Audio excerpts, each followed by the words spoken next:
Can these stones actually create ripples of energy that will rise our frequency of consciousness, that will make us feel better, that will make us healthier, that will make everything around us more harmonious?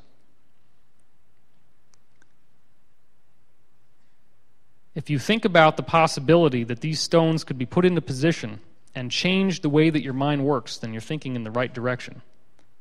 They're enormous, and it would be a lot of work to do that just for some religious symbolism. It would be much more apropos to believe that people would go to all this trouble if they could use it for something. Next thing we're going to look at is dolmens. These are stone cellars. What if you were able to build a little stone cellar, a little stone structure, get inside of it and have it harness energy so that while you're sitting in there, you meditate and it raises your vibration. It raises the consciousness frequency of your mind while you're inside. And all you have to do is sit under this absolutely colossal stone that if it fell would crush you flat instantaneously.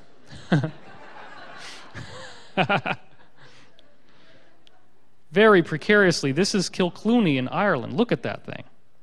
Look at how that gigantic stone that weighs more than 2 18-wheelers, at least, if not much more, if that little guy were to just fall off of the tips of the other stones, he would crush you flat. And yet there he is, and with all the earthquakes and with all the earth changes that have gone on, it's still balanced precariously right up there. And here's another one, balanced precariously. Why would they go to so much trouble? Do you really think a bunch of guys are just going to do this because it's cool? Do you really think they'd go to the trouble of getting themselves crushed and trying to precariously balance these very, very massive stones just because it's a fun thing to do? I don't think so. In this case, you see that actually part of the stone is broken off and fallen onto the ground, but the point is the same. The point is, look at what's going on there. You go underneath, you meditate, and you get charged up. Now, this is an example of a more advanced structure where a wall is built around you. And once you go inside that wall, you now have a much, much higher energetic charge. And you got a little breathing hole. This is another one from the side. Wouldn't you like to know?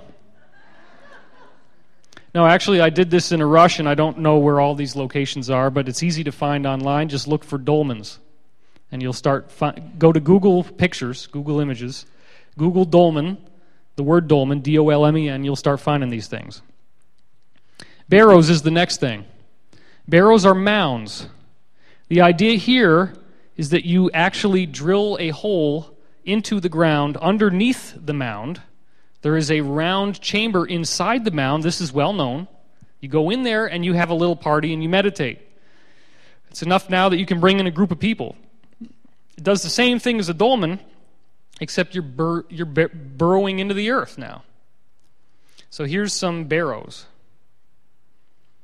And this one, of course, you see how well structured it is, Silbury Hill being the biggest one. Now here's one of the entrances, which of course the English government has been kind enough to put iron bars in front of it so you can't go in there.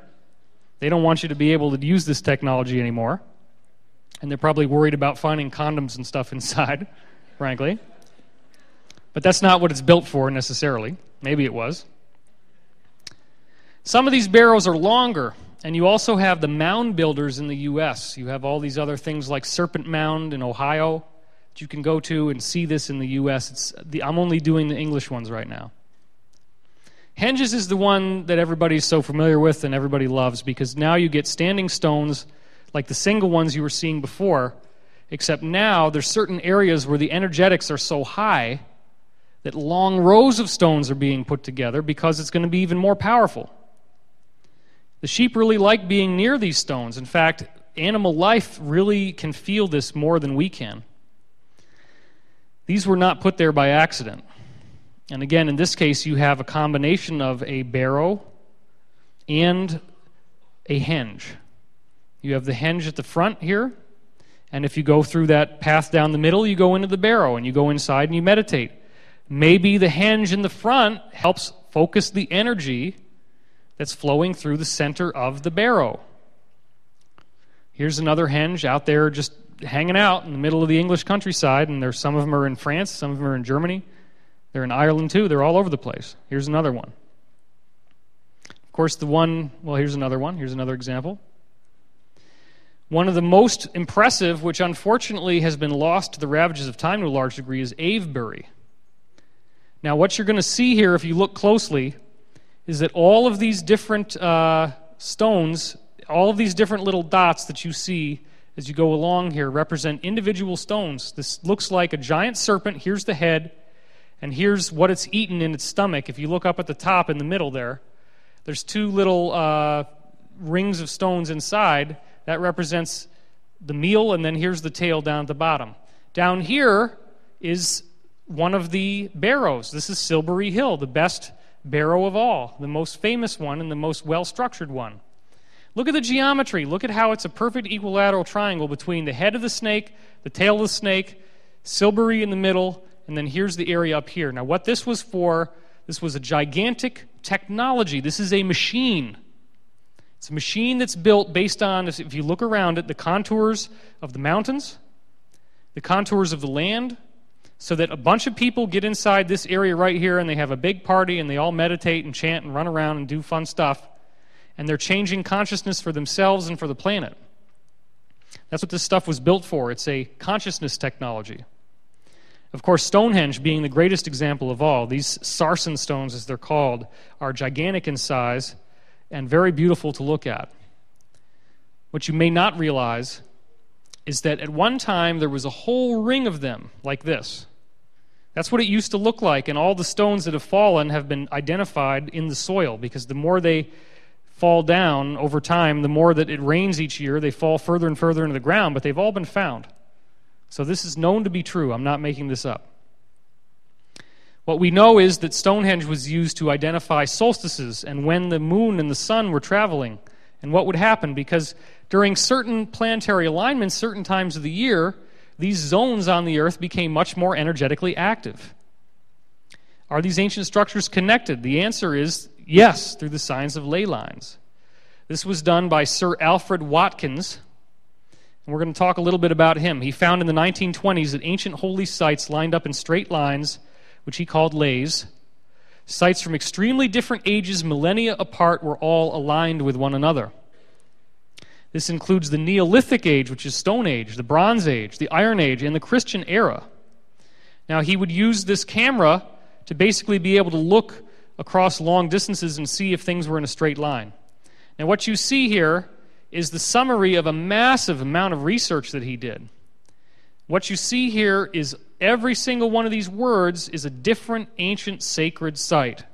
Nobody ever comes out in the open and says, oh, by the way, all these sacred sites are built in a straight line. It took a guy like Alfred Watkins to analyze this and discover it for himself. But guess what a lot of these things are? They're cathedrals. You think that maybe the Knight Templars knew that there was something going on? Do you think that maybe they knew to build on that line and not to build off the line? Do you think that maybe if you build a church which acts as a funnel for this consciousness energy, that if you build that domed roof for the church out of stone over that line, that it's going to harness more of this energy field from the universe, and that in so doing, it's going to become a resonator so that when you go to church, you're going to be experiencing a revelation, a higher consciousness? Do you think that maybe the stained glass window and the Gregorian chant music are creating harmonics that help you harmonize with the field? Absolutely. So here's some people from his Stonehenge club, the Straight Track Club as it was called, the ley line hunters. Here's a barrow that had trees growing around it. Here's a similar ring of trees without a barrow. This is a natural earth effect caused by these energy fields because they do have circular formations. Well, it is a hyperdimensional effect. These are harnessing hyperdimensional energy because the hyperdimensional energy is what makes the matter